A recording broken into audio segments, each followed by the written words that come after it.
Hello student, a very good morning to all of you. तो class 12th biology की आज की class में हम एक नया चैप्टर स्टार्ट करने वाले हैं जिसका नाम है जैव प्रौद्योगिकी के सिद्धांत एवं प्रक्रियाएं।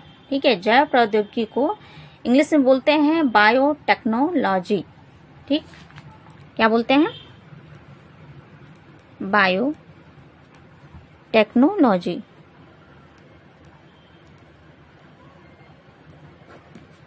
ओके, देखिए जो जैव प्रौद्योगिकी है यानी कि बायोटेक्नोलॉजी, ये दो शब्द से मिलकर बना होता है, बायो और टेक्नोलॉजी। ठीक है, दो शब्द से मिलकर बना है, बायो और टेक्नोलॉजी।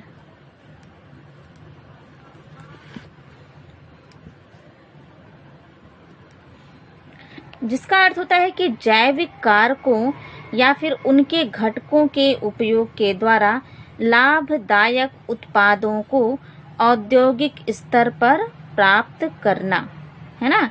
यानी कि कोई भी जैविक कारक है या जैविक घटक है, उनके उपयोग के द्वारा लाभदायक उत्पादों को औद्योगिक स्तर तक प्राप्त करना ही क्या कहलाता है? बायोटेक्नोलॉजी कहलाता है ना। यानी कि कह सकते हैं कि मानव समाज के लिए उपयोगी उत्पादों को औद्योगिक स्तर पर प्राप्त करने की प्रक्रिया बायोटेक्नोलॉजी यानी कि जैव प्रौद्योगिकी कहलाती है। हम क्या कह सकते हैं कि मानव कल्याण के लिए या फिर मानव समाज के लिए, मानव समाज के लिए उपयोगी उत्पादों को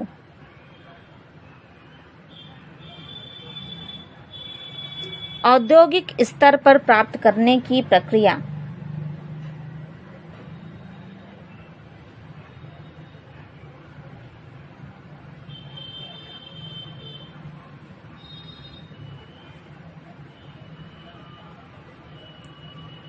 ओके, इसे क्या बोलेंगे? बायोटेक्नोलॉजी बोलेंगे।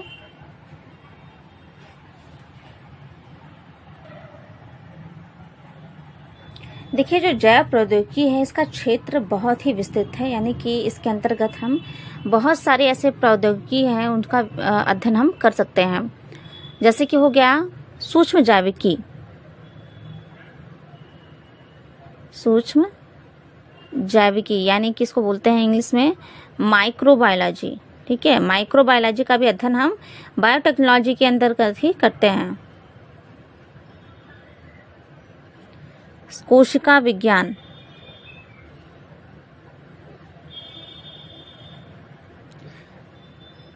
सेल बायोलॉजी, आनुवंशिकी, आनुवंशिकी, जेनेटिक।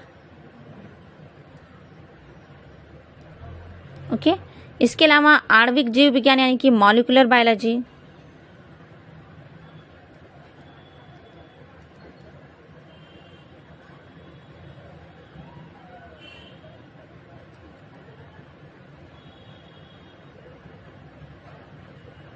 मॉलिक्यूलर,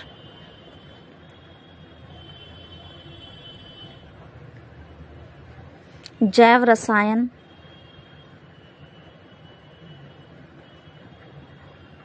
बायोकेमिस्ट्री, ऊतक संवर्धन, इसको बोलते हैं टिश्यू कल्चर।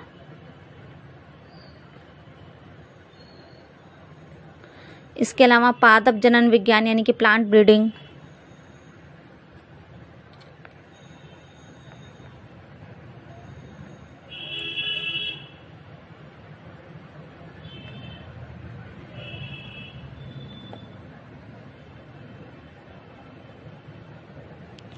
है ना।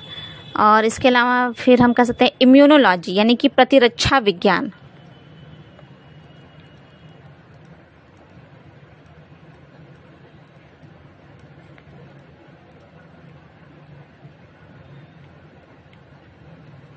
ठीक है, इसके अलावा इलेक्ट्रॉनिक्स हो गया, चिकित्सा रसायन, फार्मेकोलॉजी, इसका भी हम इसी के अंतर्गत बायोटेक्नोलॉजी के अंतर्गत हम अध्ययन करते हैं।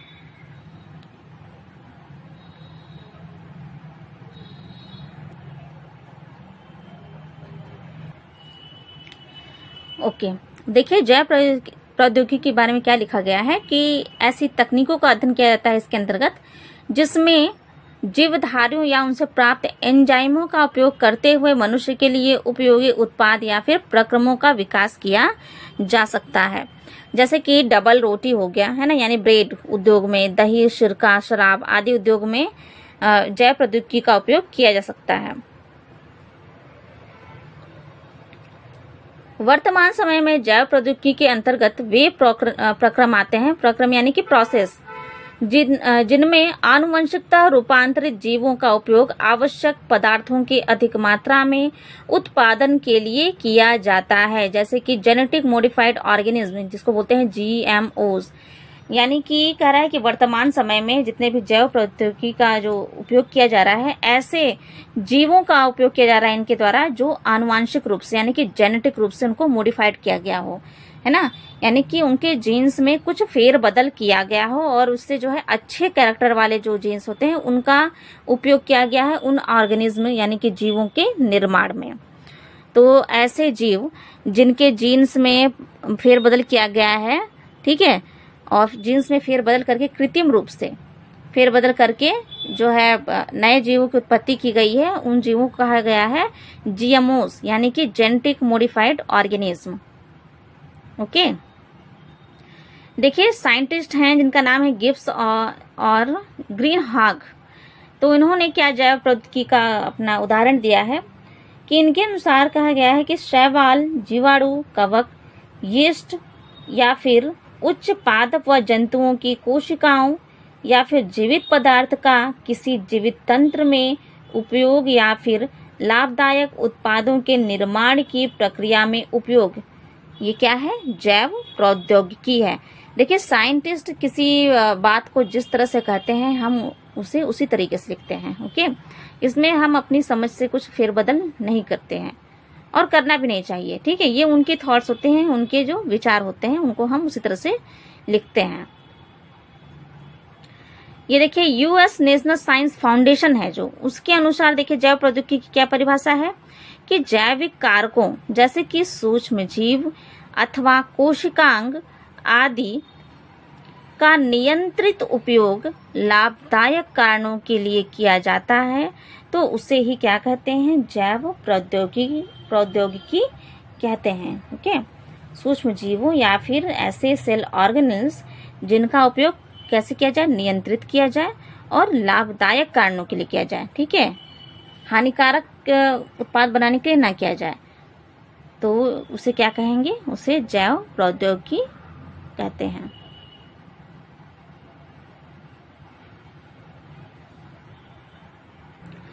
नेक्स्ट हेडिंग है देखिए जैव प्रौद्योगिकी के सिद्धांत।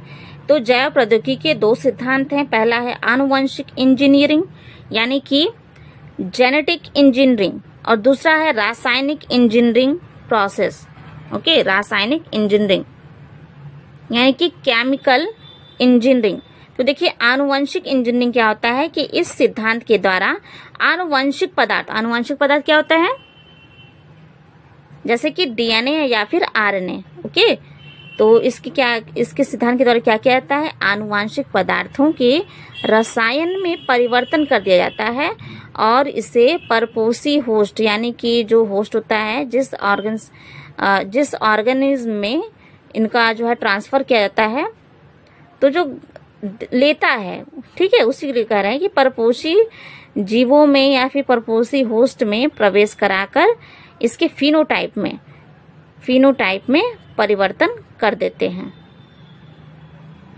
फिर से सुनिए, आनुवंशिक इंजीनियरिंग क्या है, इस सिद्धांत के द्वारा आनुवंशिक पदार्थों जैसे कि DNA या RNA के रसायन में परिवर्तन करके इसे परपोषी जीवों यानी कि होस्ट ऑर्गेनिज्म में प्रवेश कराकर इसके फिनोटाइप में परिवर्तन करते हैं। ओके, देखिए क्या कहा गया है कि इस सिद्धांत के द्वारा आनुवंशिक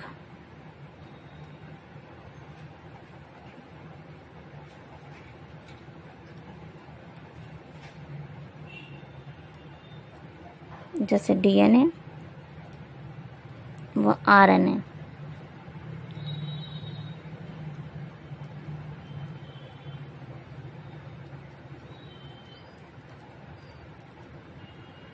के रसायन में परिवर्तन करके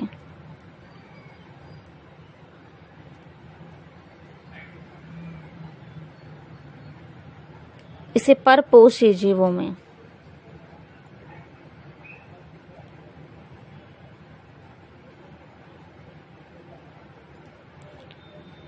परपोषी जीव यानी कि होस्ट जीव, ग्राही जीव, है ना, जिसमें जो है ट्रांसफर किया जाए तो उसे बोलते हैं परपोषी जीव या फिर होस्ट जीव, या फिर उसे बोलते हैं ग्राही जीव, है ना। जीवों में प्रवेश कराकर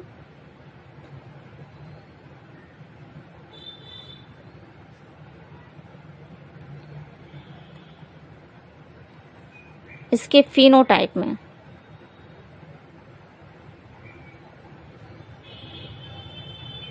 परिवर्तन करना।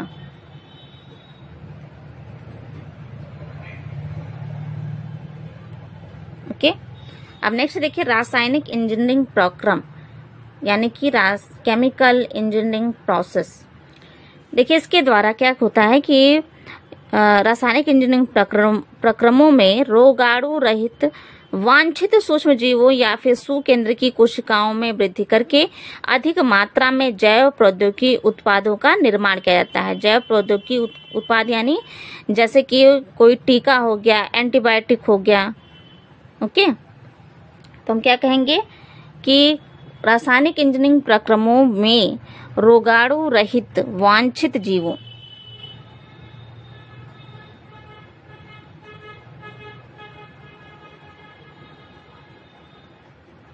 रोगाणु रहित वांछित जीवों ही सूक्ष्म जीवों के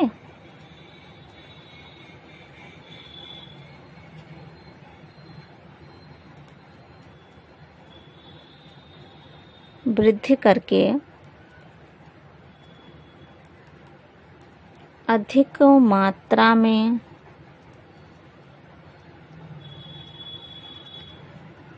जैव प्रौद्योगिकी उत्पादों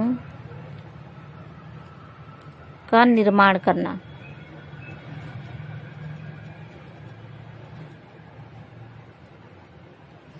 जैव प्रौद्योगिकी उत्पाद जैसे एंटीबायोटिक यानी कि प्रतिजैविक,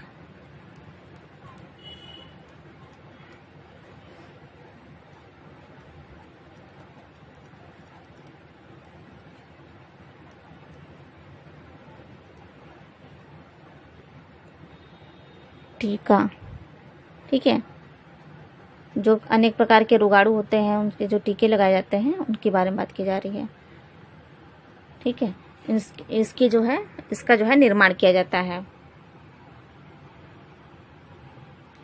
नेक्स्ट देखिए आनुवांशिक अभियांत्रिकी का विकास। देखिए आनुवांशिक अभियांत्रिकी के विकास के कारण क्या थे, मतलब क्यों इनको विकास किया गया। तो क्या होता है कि जब देखिए जनन कितने प्रकार होते हैं, 2 प्रकार के होते हैं मुख्य रूप से, है ना, अलैंगिक जनन और लैंगिक जनन होता है। तो अलैंगिक जनन में क्या होता है कि जितने भी जेनेटिक मटेरियल होते हैं, जेनेटिक जो मैसेज होते हैं वो एक जीव से दूसरे जीव में हूबहू पहुंच जाते हैं, है ना। इसमें कोई विशेष प्रकार की विभिन्नता जो है अधिकतर नहीं पाई जाती है। अलैंगिक जनन की बात हो रही है। अलैंगिक जनन में क्या होता है कि आनुवांशिक रूप से ज्यादा विभिन्नताएं ऑर्गेनिज्म में नहीं पाई जाती हैं, जबकि लैंगिक जनन में क्या होता है अनेक प्रकार की विभिन्नताएं पाई जाती हैं। और कभी कभी ऐसा होता है कि कुछ जो वांछित जीन होते हैं यानी कुछ अच्छे जीन पहुंचते हैं अगली पीढ़ी में, और इसके साथ कुछ अवांछित जीन भी पहुंच जाते हैं। तो उन्हीं अवांछित जीनों को हटाकर, ठीक है, उसकी जगह लाभदायक वांछित जीनों का समावेशन जो किया गया है उसी को बोलते हैं हम जेनेटिक इंजीनियरिंग, है ना। यानी कि विकास की आवश्यकता क्यों पड़ी, अवांछित जीनों को हटाकर वांछित जीनों यानी कि लाभदायक जीनों का समावेशन करके उन्नत किस्म के ऑर्गेनिज्म का निर्माण करने के लिए। ओके, देखिए क्या लिखा हुआ है कि लैंगिक जनन के साथ उत्पन्न अनेक प्रकार की विभिन्नताएं, जिसमें वांछित के साथ अवांछित जीन भी होते हैं, जिसकी कमियों को दूर करने हेतु आनुवांशिक इंजीनियरिंग तकनीकों में जीन क्लोनिंग एवं जीन स्थानांतरण का उपयोग करके रिकॉम्बिनेंट डीएनए का निर्माण किया जाता है।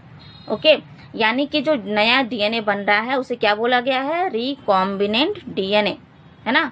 और जो दूर करने की जो तकनीक है उसको बोला जा सकता है जीन क्लोनिंग या फिर जीन स्थानांतरण। देखिए, जिससे बिना अवांछित जीनों के केवल एक या एक से अधिक वांछित जीनों को चुने हुए जीवों में स्थानांतरित करते हैं। इसमें क्या किया जाता है? रिकॉम्बिनेंट डीएनए का जब निर्माण किया जाता है क्या करते हैं कि एक या एक से अधिक वांछित जीनों को चुने हुए जीवों में स्थानांतरित कर देते हैं, है ना। और जिससे क्या होता है कि जो नया जो जीन्स बनता है वो जब अपने होस्ट डीएनए में जाता है, होस्ट सेल में जाता है, होस्ट ऑर्गेनिज्म कह सकते हैं, ऑर्गेनिज्म के जब डीएनए से जब अटैच होता है तो क्योंकि ये भी डीएनए ही होते हैं तो इनमें रेप्लिकेशन की प्रकृति होती है ना। तो ये जो है धीरे धीरे वंशानुगत हो जाते हैं और इससे क्या होता है कि एक जो मतलब खराब कैरेक्टर वाला जो जीन्स होता है उससे एक अच्छे कैरेक्टर वाले जो है जीन्स वाले ऑर्गेनिज्म का निर्माण किया जा सकता है। ठीक, यानी कि जैव प्रौद्योगिकी के द्वारा क्या किया जा सकता है? खराब अवांछित जीनों को हटा करके उसके स्थान पर नए और अच्छे जीनों वाले, ठीक है, अच्छे जीन्स का स्थानांतरण करके एक जो है एक अच्छे कैरेक्टर वाले, अच्छे गुणों वाले ऑर्गेनिज्म का निर्माण किया जाता है। देखिए लिखा है कि इसमें क्या करते हैं कि वांछित जीनों को चुने हुए जीवों में स्थानांतरित कर देते हैं। अब देखिए, स्थानांतरित डीएनए क्या होता है कि जीन की संतति कोशिकाओं में स्वयं गुणित नहीं होता है जब तक यह ग्राही के जीनोम से जुड़ जाता है।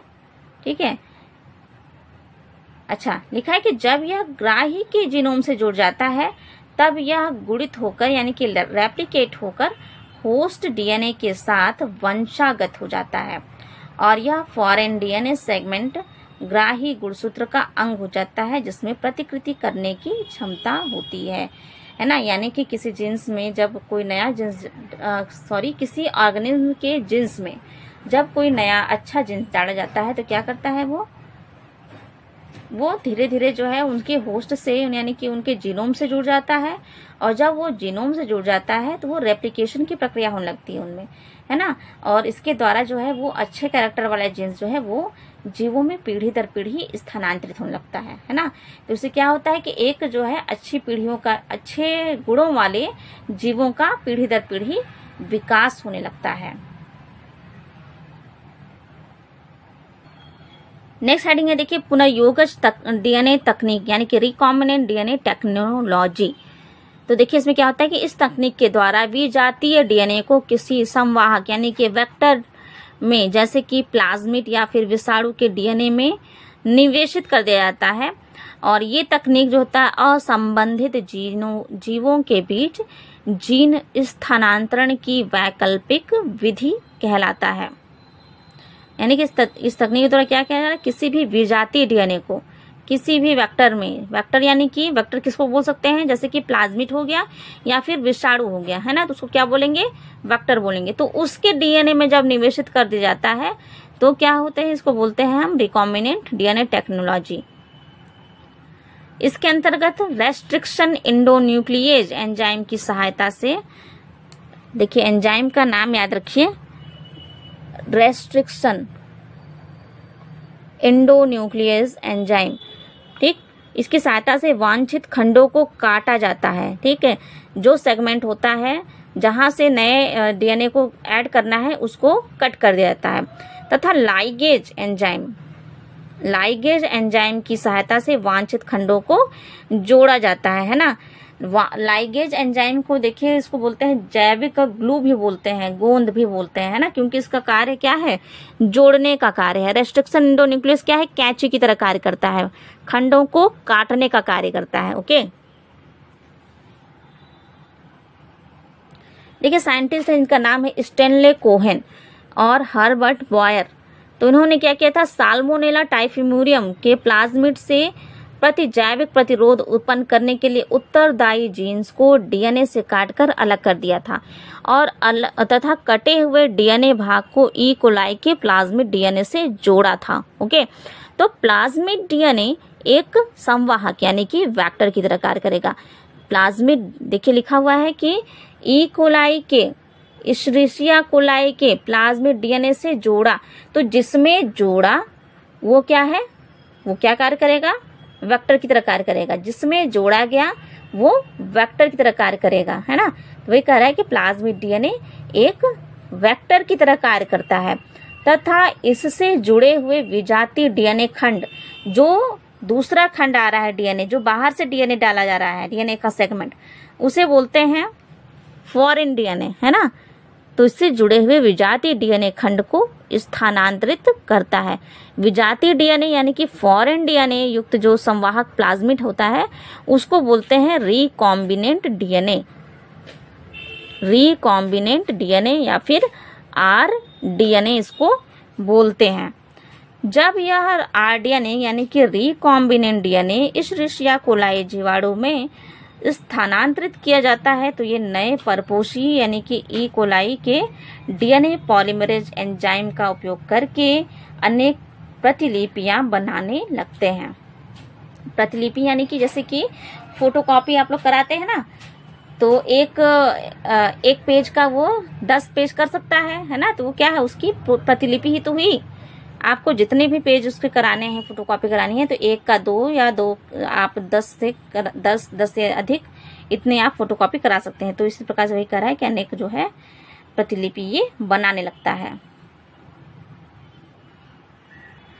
देखिए इसे हम बुक में आपकी फिगर दिया हुआ है, इसकी सहायता समझने का प्रयास करते हैं। देखिए ये है डोनर डीएनए, ओके, और ये है वेक्टर है। देखिए लिखा है कि vector and donor DNA digested with restriction enzyme. कह रहा है कि वेक्टर डीएनए डोनर डीएनए और वेक्टर डीएनए दोनों को रेस्ट्रिक्शन एंजाइम के माध्यम से कट कर दिया गया है। ठीक है, यहाँ देखिए ये डोनर डीएनए है, इसको जो है कई भागों में कट कर दिया गया। लेकिन देखिए फिर कह रहा है कि ओवर चेंज हो रहा है, लेकिन उन्हीं पार्ट में जो है इसका जो उसी पार्ट से ये चेंज नहीं कनेक्ट होंगे जहां जो है उनका जस्ट अपोजिट वाला जो है गुड्स का जो है मिलता रहेगा। जैसे कि हमने इसके पहले वाले चैप्टर में पढ़ा था ना कि एडेनिन से हमेशा थायमिन जुड़ता है और साइटोसिन से हमेशा ग्वानिन जुड़ता है ना। तो ये चीज जो है सीक्वेंस हमें जो है ध्यान देना रहता है। तो यहाँ देखिए AATT है ना, तो A से क्या जुड़ेगा, थायमिन जुड़ेगा हमेशा। ठीक है, एडेनिन से क्या जुड़ेगा, थायमिन जुड़ेगा। और यहाँ पे देखिए यहाँ भी एडेनिन है तो यहाँ भी क्या होगा, T होना चाहिए। T है यहाँ पे, थायमिन है, तो यहाँ किससे अटैच होगा, ये दूसरे भाग में एडेनिन से, और यहाँ भी एडेनिन से। तो उसी पार्ट से ये अटैच होते हैं जहाँ पे इसका जो है अपोजिट वाला सीक्वेंस मौजूद होता है। तो यहाँ देखिए यहाँ TT और AA है ना, तो अगर ये यहाँ आके इस तरह से जुड़ जाएगा, अगर आप इसे सपोज कीजिए कि यहाँ देखिए यहाँ अगर ऐसे जुड़ाइए तो क्या होगा, A यहाँ पहुँच जाएगा, ये वाला A यहाँ होगा, इस वाले A के पास ये थायमिन ये पहुँचेगा और यहाँ पे ये।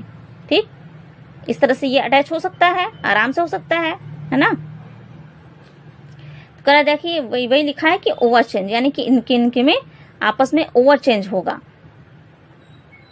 और देखिए DNA ligase added sealed overhangs. कह रहा है कि डीएनए लाइगेज जो है इन दोनों को क्या कर देगा, ऐड कर देगा। ठीक, और इससे क्या होगा, और फिर इसे ये सील कर दिया जाएगा, इन्हें पैक कर दिया जाएगा। देखिए यहाँ पे है TTAA है और यहाँ देखिए AATT यहाँ पे आके अटैच हो गया इससे। देखिए सीक्वेंस जो है जस्ट अपोजिट वाला जो बेस पेयर उनका है होना चाहिए। अगर जैसे कि मान लीजिए यहाँ पे AATT है, यहाँ पे C हो जाता या G हो जाता तो ये कभी भी अटैच नहीं होगा। ठीक है, इसके साथ एडेनिन के सामने थायमिन होना चाहिए, थायमिन के सामने एडेनिन होना चाहिए। ओके, ऐसा नहीं कि एडेनिन के सामने आप साइटोसिल रख दिए, यूरोसिल रख दिए और ग्वानिन रख दिए तो आप सोचेंगे कि ऐड हो जाएगा, तो ऐसा कभी नहीं होगा। उसका जो है अपोजिट बेस पेयर होना चाहिए। तो इस प्रकार से देखिए ये बन रहा है। अब देखिए कह रहा है कि plasmid vector introduced into bacteria cell, जो अभी हमने पढ़ा है कि प्लाज्मिड वेक्टर जब तैयार हो जाता है तो प्लाज्मिड वेक्टर को कहाँ कर दिया जाता है, किसी बैक्टीरिया सेल में इंट्रोड्यूस्ड कर दिया जाता है। ठीक है, बैक्टीरिया सेल में इनको डाल दिया जाता है। ये देखिए ये बैक्टीरियाज हैं, है ना, तो जितने भी प्लाज्मिड वेक्टर तैयार हुए हैं उन सभी को बैक्टीरिया सेल में डाल दिया गया।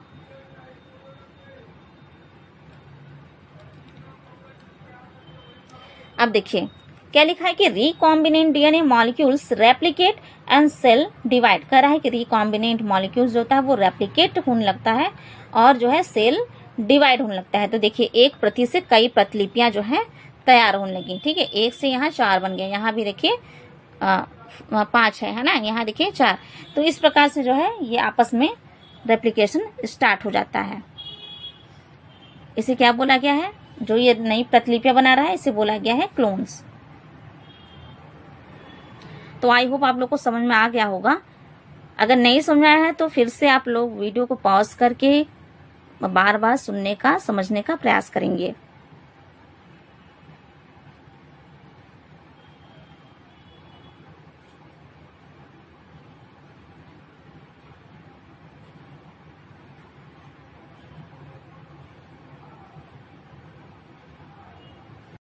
नेक्स्ट हेडिंग है देखिए पुनर्योगज डीएनए तकनीक के साधन।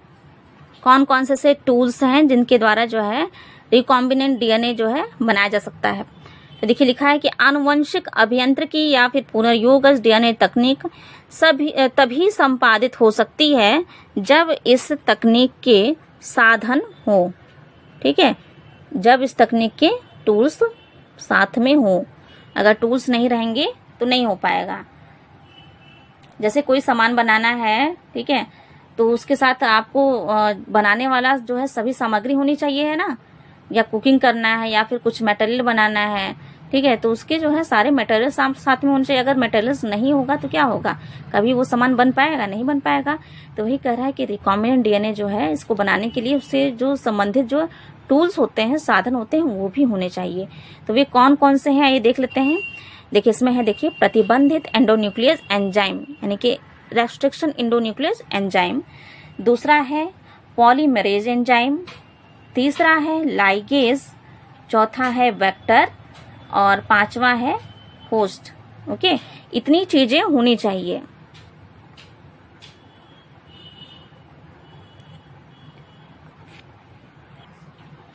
चलिए 1 बाय 1 देख लेते हैं।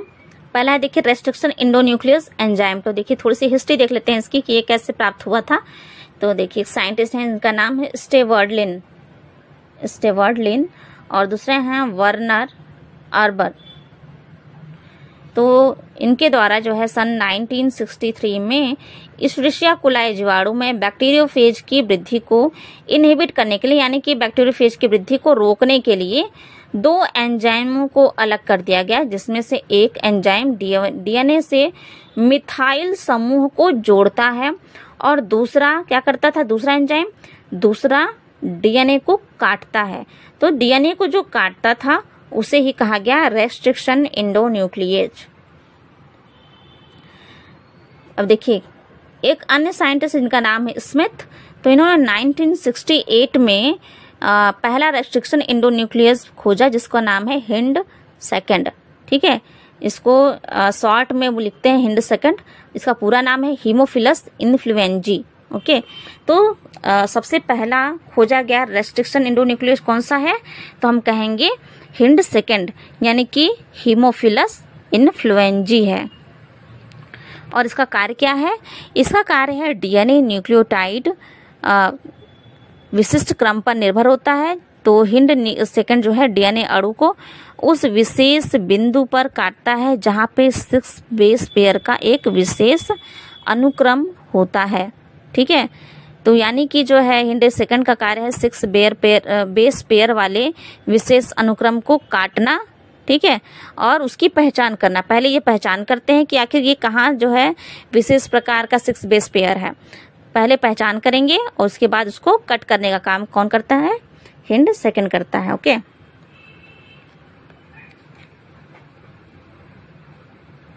देखिए रेस्ट्रिक्शन एंजाइम को न्यूक्लियस एंजाइम भी कहा जाता है और इन्हें जो है 3 प्रकार से बांटा गया है, जिसमें पहला है एक्सोन्यूक्लियस। तो एक्सोन्यूक्लियस क्या करता है, ये डीएनए के सिरे से न्यूक्लियोटाइड को हटा देते हैं। जैसे कि मान लीजिए कोई डीएनए है इस तरह से,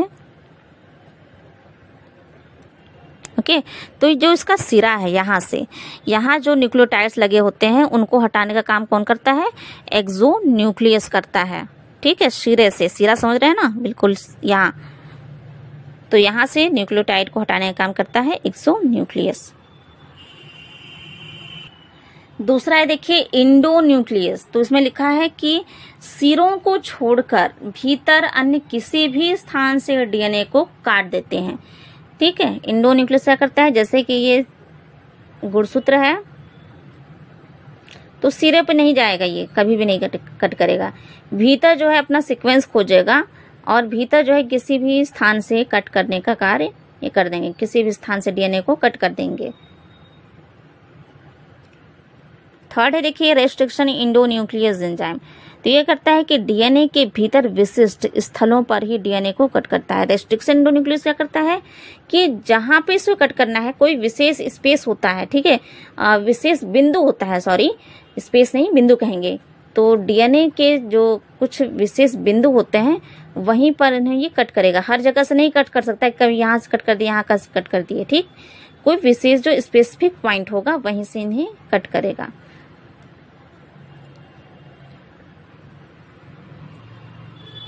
देखिए लिखा है कि प्रत्येक रेस्ट्रिक्शन इंडोन्यूक्लियस डीएनए अनुक्रम की लंबाई के निरीक्षण के बाद यह कार्य करता है ना, कोई स्पेसिफिक, अभी हमने देखा ना कोई स्पेसिफिक स्थलों पर ही कट करता है, तो पहले करता क्या है, ये पूरे जो है जितनी लंबाई तक है वो पूरा उतना वो निरीक्षण करता है कि कौन सा ऐसा साइट है जहां से कट किया जा सकता है। ओके, तो ये कह रहा है कि निरीक्षण के बाद ये कट करता है तथा अपना विशिष्ट पहचान अनुक्रम से यह डीएनए से जुड़ जाता है।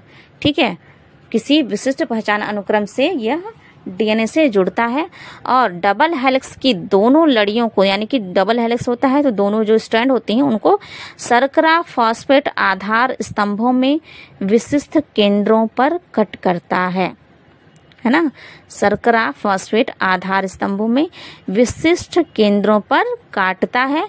प्रत्येक प्रतिबंधित एंडोन्यूक्लियस डीएनए में विशिष्ट पॉलिंड्रोमिक न्यूक्लियोटाइड अनुक्रमों को पहचानता है। जो कह रहा है कि प्रत्येक प्रतिबंधित इंडोन्यूक्लियस यानी कि रेस्ट्रिक्शन इंडोन्यूक्लियस क्या करता है, डीएनए में विशिष्ट पॉलिंड्रोमिक न्यूक्लियोटाइड अनुक्रमों को पहचानता है। देखिए पॉलिंड्रोमिक क्या होता है, पॉलिंड्रोम जो होता है वो डीएनए का ऐसा खंड होता है जिसमें बेस पेयर को पढ़ने पर एक समान शब्द बनता है। ठीक है, बेस पेयर को पढ़ने पर एक समान शब्द बनता है, यानी कि डीएनए के धागे पर स्टैंड पर 5 से 3 डायरेक्शन, 5 इंड से 3 इंड दिशा में जो क्षार का यानी कि बेस का जो सीक्वेंस होता है वही सीक्वेंस जो है 3 to 5 में अगर हम पढ़ेंगे तो होना चाहिए। ओके, वही सीक्वेंस कहाँ होना चाहिए, 3 to 5 में भी होना चाहिए। जैसे कि यहाँ देखिए, जैसे ये डीएनए का है स्ट्रैंड समझ लीजिए, ये 5 इंड हो गया, ये हो गया 3 इंड है ना, और यहाँ देखिए ये 3 इंड है तो ये 5 इंड होता है।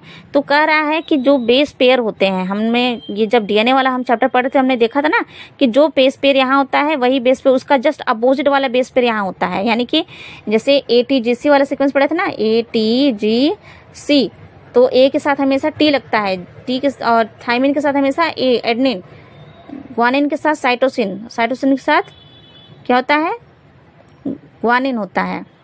ठीक है, तो कह रहा है कि ये सीक्वेंस जो है बेस पेयर वाला इनका सेम होना चाहिए। तो देखिए क्या है, दूसरे धागे पर भी यानी दूसरे सीक्वेंस पे 3 into 5 इंड में भी वही होना चाहिए। जैसे दिया हुआ है 5 इंड पर, 5 to 3 इंड पर जो स्ट्रैंड है उस पर देखिए लिखा है GAATTC। ठीक, तो जस्ट अपोजिट साइड से देखिए 5 से 3 में, अब यहाँ देखिए जस्ट अपोजिट साइड 5 to 3 में GAATTC, सेम वही दिख रहा है ना, जस्ट अपोजिट दिख रहा है लेकिन सेम वही है। साइटोसिन से ग्वानिन जुड़ा हुआ है, थाइमिन से एडेनिन, थाइमिन से एडेनिन, एडेनिन से थाइमिन, एडेनिन से थाइमिन, ग्वानिन से साइटोसिन। ठीक, सही है। यानी कि जब हम यहाँ से यहाँ तक पढ़ते हैं, 5 से 3 तक पढ़ते हैं, तो जो सीक्वेंस हमें प्राप्त हो रहा है जस्ट अपोजिट सीक्वेंस जो है जो उसकी जो दूसरी वाली स्ट्रैंड है उस पर भी प्राप्त होना चाहिए, वही कह रहा है ये।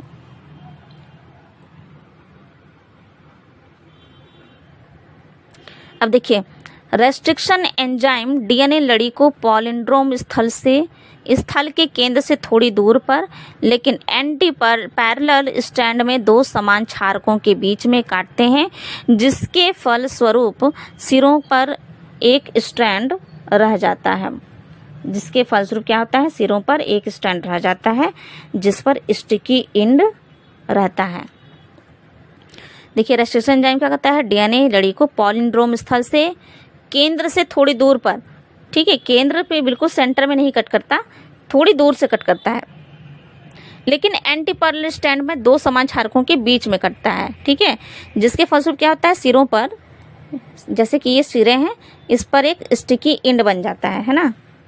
ये देखिए, जैसे सिरे हैं ना, तो जस्ट अपोजिट साइड में भी कुछ स्टिकी एंड बन जाएंगे, जो स्टिकी एंड क्या करते हैं, आपस में जुड़ने का कार्य करते हैं। तो वही लिखा है कि जिसके फलस्वरूप सिरों पर एक स्ट्रैंड रह जाता है, ठीक। एक स्ट्रैंड तो काट के हटा दिया, दूसरा वाला स्ट्रैंड जो है रह जाएगा। देखिए, ऐसे होता है ना, और इसी तरह से दूसरे साइड होता है। तो कह रहा है कि एक को ये हटा देंगे कट करके, अब बस एक बचा रहेगा।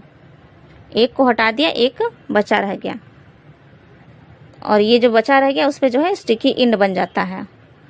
स्टिकी एंड बन जाता है। इस प्रकार से जो अन्य जो कट करते हैं उस पे भी स्टिकी एंड होता है, तो जिससे वो स्टिकी एंड जो है आपस में जुड़ जाते हैं, ठीक।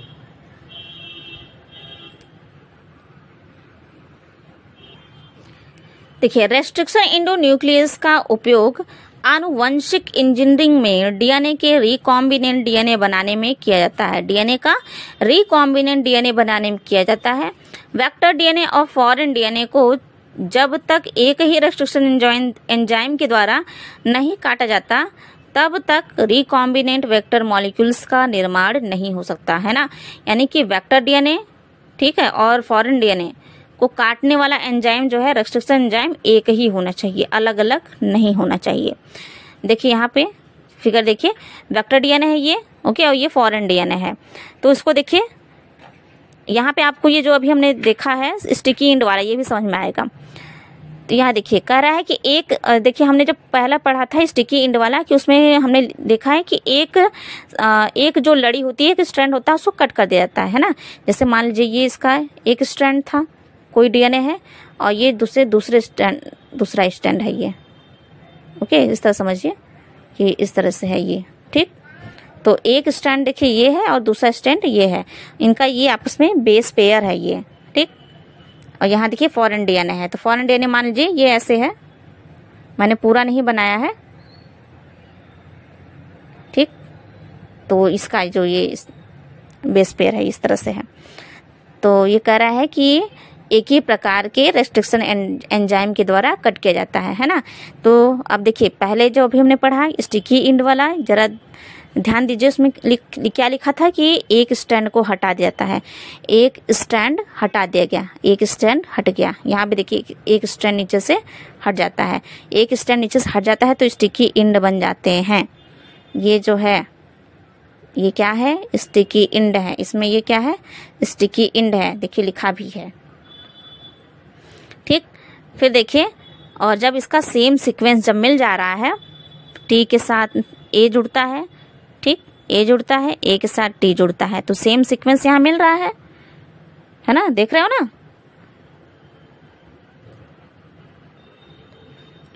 जब सेम सीक्वेंस मिल गया तो ये जो है क्या होंगे, आपस में ज्वाइंट हो जाएंगे। तो लिखा है कि DNA fragments join at sticky end, DNA fragment जो है आके स्टिकी एंड पर ज्वाइन हो गए, ठीक। ये वाला है ये, और ये नीचे वाले, इस तरीके से क्या बना, एक रिकॉम्बिनेंट डीएनए का निर्माण हो गया, है ना। तो इस फिगर से हमने जो अभी पहला स्टिकी एंड वाला देखा था, और ये जो अभी जो हमने पढ़ा कि जो रेस्ट्रिक्शन एंडोन्यूक्लियस जो है, इसका उपयोग जो है आनुवांशिक इंजीनियरिंग में डीएनए के रिकॉम्बिनेंट डीएनए बनाने में किया जाता है, और वेक्टर डीएनए और फॉरेन डीएनए को एक ही रेस्ट्रिक्शन एंजाइम कट करता है।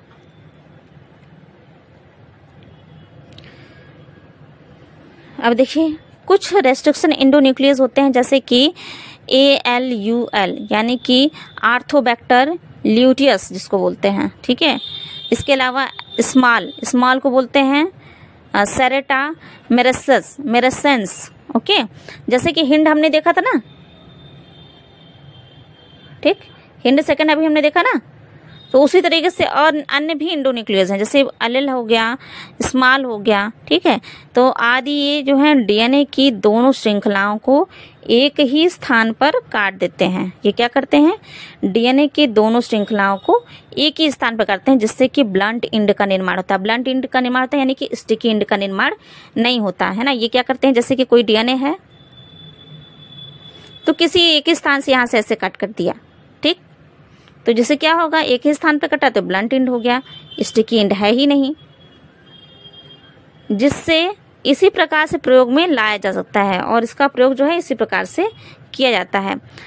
या फिर इसमें क्या किया जाता है कि छोटे लिंकर्स को ब्लंट एंड पर जोड़ दिया जाता है, और छोटे लिंकर्स को ब्लंट एंड पर जब जोड़ा जाता है तो पुनः जो है एंजाइमों की सहायता से स्टिकी एंड का निर्माण किया जाता है ना। देखिए जैसे फिगर है यहाँ पे, DNA segment with blunt and, ठीक। मैंने कहा ना कि ये जो अलेल है और स्मॉल है, ये क्या करता है, एक ही स्थान पे कट कर दिया किसी डीएनए को, एक ही स्थान पे कट कर दिया तो क्या हो गया, ब्लंट एंड हो गया, यानी कि कोई स्टिकी एंड नहीं है। दिख रहा है कोई नहीं है ना। स्टिकी एंड कैसे होता, जैसे कि मान लिया ऐसे है तो कोई कहीं से अगर यहाँ से कट गया तो जैसे यहाँ से कट गया, यहाँ से कट गया तो क्या बन गया, ऐसे बन गया, और ये तो ये दूसरे से जुड़ सकता है, यहाँ पे ये दूसरे से जुड़ सकता है, लेकिन यहाँ क्या है, एकदम बिल्कुल समान है, ठीक। तो क्या करता है कि ये अन्य डीएनए से ऐसे भी जुड़ सकता है, और जब इसमें स्टिकी एंड को उनको बनाना हो तो क्या करते हैं, लिंकर का प्रयोग कर देते हैं, लिंकर यहाँ पे जोड़ देते हैं, ठीक है, छोटे छोटे लिंकर्स जोड़ देते हैं, और इन लिंकर्स को जोड़ने पर क्या होता है, इसमें स्टिकी एंड बन जाते हैं। तो ऐसे कौन से एंजाइम हैं जो ब्लंट एंड का निर्माण करते हैं, तो हम कहेंगे ALUL है और SMAL है।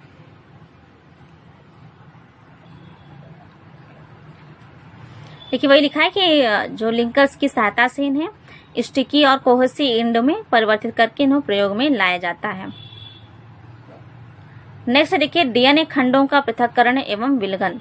तो देखिए कैसे होता है, रेस्ट्रिक्शन एंडोन्यूक्लियस द्वारा काटने पर विभिन्न लंबाइयों की अनेक डीएनए सेगमेंट उत्पन्न हो जाती हैं, जिसे कि जेल इलेक्ट्रोफोरेसिस तकनीक के द्वारा अलग कर लेते हैं, ठीक है। किस तकनीक के द्वारा, जेल इलेक्ट्रोफोरेसिस तकनीक के द्वारा अलग करते हैं। तो डीएनए सेगमेंट जो होते हैं वो कैसे होते हैं, नेगेटिवली चार्ज अणु होते हैं, यानी कि माइनस, ठीक है, नेगेटिवली चार्ज अणु होते हैं। और जेल इलेक्ट्रोफोरेसिस क्या होता है, ये एक वैद्युत वाला क्षेत्र होता है, और यह मैट्रिक्स में एक कैथोड और एक एनोड से बना होता है, ठीक है। इसका जो मैट्रिक्स होता है वो कैथोड और एक एनोड से बना होता है। डीएनए क्या है, डीएनए खंडों को कैथोड के छोर पर रखा जाता है, यानी कि डीएनए खुद ही नेगेटिवली चार्ज है तो उसको कैथोड क्या होता है, नेगेटिव होता है, तो इसे भी नेगेटिवली छोर पर रख दिया जाता है। चूंकि डीएनए क्या होता है, नेगेटिवली चार्ज होता है, और ये क्या होगा, नेगेटिव है, तो किसकी तरफ आकर्षित होगा, ये पॉजिटिव की ओर। तो वही कह रहा है कि ये धनात्मक आवेशित एनोड की ओर गति करने लगते हैं, आकर्षित होकर, है ना। नेगेटिव है तो कहाँ आकर्षित होगा, ये पॉजिटिव की ओर, तो इसलिए आकर्षित होकर ये कहाँ गति करते हैं, धनात्मक आवेशित एनोड छड़ की ओर ये आकर्षित होने लगते हैं, गति करने लगते हैं। देखिए जो अलग किया हुआ डीएनए सेगमेंट होता है उसको इथिडियम ब्रोमाइड नामक यौगिक से अभिरंजित कर लिया जाता है, यानी कि कलर कर लिया जाता है। अभिरंजित यानी कि कलर करना, यानी कि डीएनए सेगमेंट जो है पृथक्कृत जो किए गए हैं डीएनए सेगमेंट, उनको अलग किया जाता है किसके द्वारा, इथिडियम ब्रोमाइड के द्वारा। नाम क्या है, इथिडियम ब्रोमाइड, ठीक है। इथिडियम ब्रोमाइड यौगिक के द्वारा इन्हें कलर कर जाता है और पराबैंगनी किरणों से अनावृत करते हैं, यानी फिर इस पे पराबैंगनी किरणों को डाला जाता है। तो पराबैंगनी किरणों को जब डाला जाता है तो डीएनए जो है चमकीली नारंगी रंगी पट्टियों के रूप में दिखाई पड़ने लगते हैं, है ना। और डीएनए की पृथक्कृत पट्टियों को जो है एगारोस जेल से काट करके निकाल लिया जाता है और जेल के टुकड़ों से जो है एक्सट्रैक्ट कर लेते हैं, इनको निष्कर्षित कर लिया जाता है। तो इस प्रक्रिया को बोलते हैं इल्यूशन, यानी कि छानन। तो इस प्रकार से जब डीएनए शुद्ध हो जाता है तो इसे क्लोनिंग संवाहक से जोड़कर रिकॉम्बिनेंट डीएनए के निर्माण में उपयोग किया जाता है। ठीक है, तो इस प्रकार से डीएनए खंडों का पृथक्करण किया जा सकता है। देखिए, आप कहेंगे कि इसको कलर करने की क्या जरूरत है ना, डीएनए तो है ही, तो हम कलर करने की क्या जरूरत है। तो डीएनए बेटा इतना माइन्यूट होता है कि उसे जो है पहचाना नहीं जा सकता है, दिखता नहीं है। ठीक है, ये दिखाई नहीं देता है, तो इसको देखने के लिए क्या किया जाता है, इसको कलर किया जाता है। कलर किससे किया जाता है, इथिडियम ब्रोमाइड के द्वारा, है ना। जैसे कि डीएनए एक्सट्रैक्ट किया गया, पता चल गया कि हाँ हमने एक्सट्रैक्ट किया है डीएनए, लेकिन एक्चुअल में ये जो है सॉल्यूशन में विलयन में डीएनए है कहाँ, ये ज्ञात करने के लिए इसको अभिरंजित किया जाता है इथिडियम ब्रोमाइड के द्वारा। और फिर जब इथिडियम ब्रोमाइड के द्वारा इनको जब कलर कर लिया जाता है तो इसके ऊपर फिर पराबैंगनी किरणों को डाला जाता है ना। तो पराबैंगनी किरणों के प्रभाव से और इथिडियम ब्रोमाइड कलर के कारण ये नारंगी रंग के अलग अलग दिखने लगते हैं, है ना।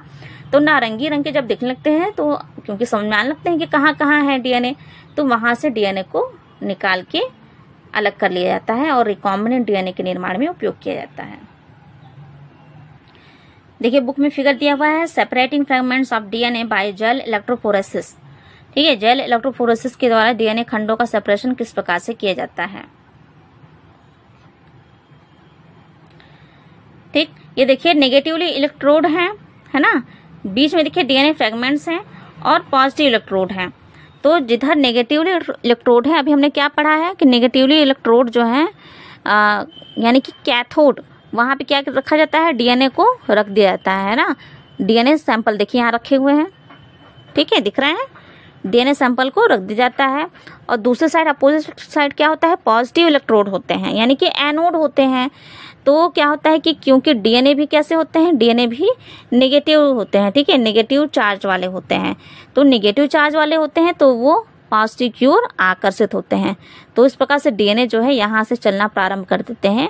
ठीक, तो यहाँ से जब चलना प्रारंभ कर देते हैं तो हम क्या करते हैं, एक प्रकार का अभिरंजक इसमें मिलाते हैं जिसका नाम है इरिथिडियम ब्रोमाइड। ठीक, और इस पर जो है पराबैंगनी रेस को डाला जाता है, पराबैंगनी किरणों को डाला जाता है। तो इथिडियम ब्रोमाइड और पराबैंगनी किरणों के द्वारा जो है ये नारंगी रंग का दिखता है। ठीक, नारंगी रंग के ये चमकने लगते हैं, दिखने लगते हैं। तो हमें पता चल जाता है कि अच्छा डीएनए जो है यहाँ है ना।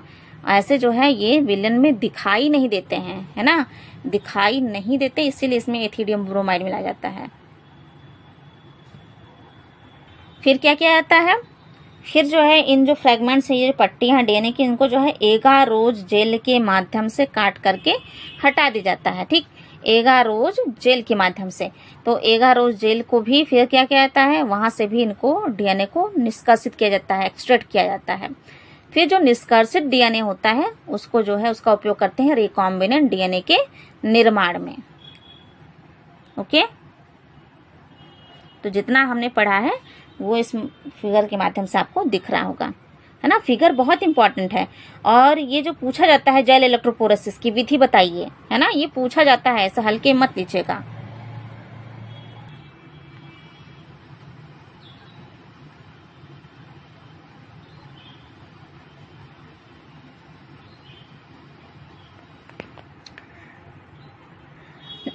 नेक्स्ट हेडिंग है, देखिए डीएनए लाइगेज। ओके, तो डीएनए लाइगेज क्या करता है कि ये एंजाइम जो है डीएनए के खुले सिरों को जोड़ता है ना। मैंने बताया था ना, जैविक ग्लू बोलते हैं इसको, जोड़ने का काम गोंद की तरह कार्य करता है ये। तो ये जो है छोटे छोटे खंडों को जोड़कर एक सूत्र बना देते हैं। और मुख्य रूप से ये 2 डीएनए लाइगेज एंजाइम प्रयोग में लाए जाते हैं, जैसे कि इशरेशिया कोलाई लाइगेज एंजाइम।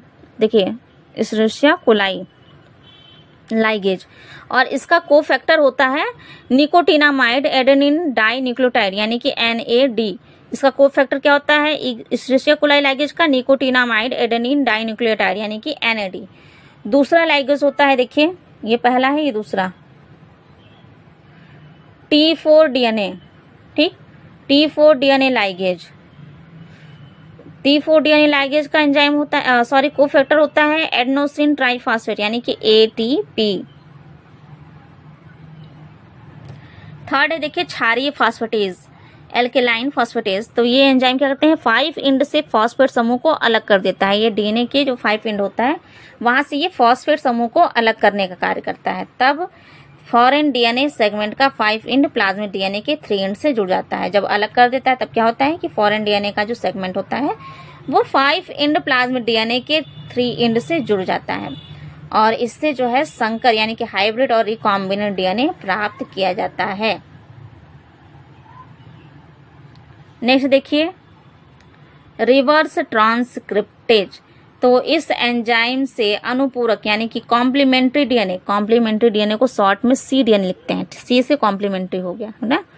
तो इस एंजाइम से यानी कि रिवर्स ट्रांसक्रिप्टेज एंजाइम से कॉम्प्लीमेंट्री डीएनए बनाया जाता है और इस क्रिया में mRNA टेम्पलेट के रूप में प्रयोग किया जाता है और इस क्रिया के द्वारा सी डीएनए यानी कॉम्प्लीमेंट्री डीएनए क्लोन बैंक भी तैयार किए जाते हैं। देखिए यहाँ पे सी शॉर्ट होगा, ये बाई मिस्टेक जो है सी जो है इसके समान ही बड़ा हो गया है। तो सी जो है छोटा होता है ना, सी को छोटे सी से जो कॉम्प्लीमेंट्री को छोटे स्मॉल सी से प्रदर्शित करते हैं।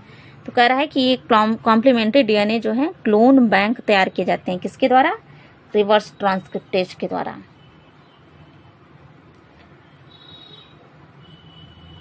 नेक्स्ट देखिए डीएनए पॉलीमरेज। तो ये एंजाइम डीएनए संश्लेषण के लिए डीएनए टेम्पलेट पर कॉम्प्लीमेंट्री डीएनए बहुलीकरण तथा 5 इंड से 3 इंड और 3 इंड से 5 इंड बाह्य केंद्र की विदलन की क्रिया यानी कि एक्सोन्यूक्लियस एक्टिविटी के उत्प्रेरण आदि के लिए महत्वपूर्ण है। यानी कि ये क्या करते हैं, एक्सोन्यूक्लियस एक्टिविटी को एक्साइट करते हैं।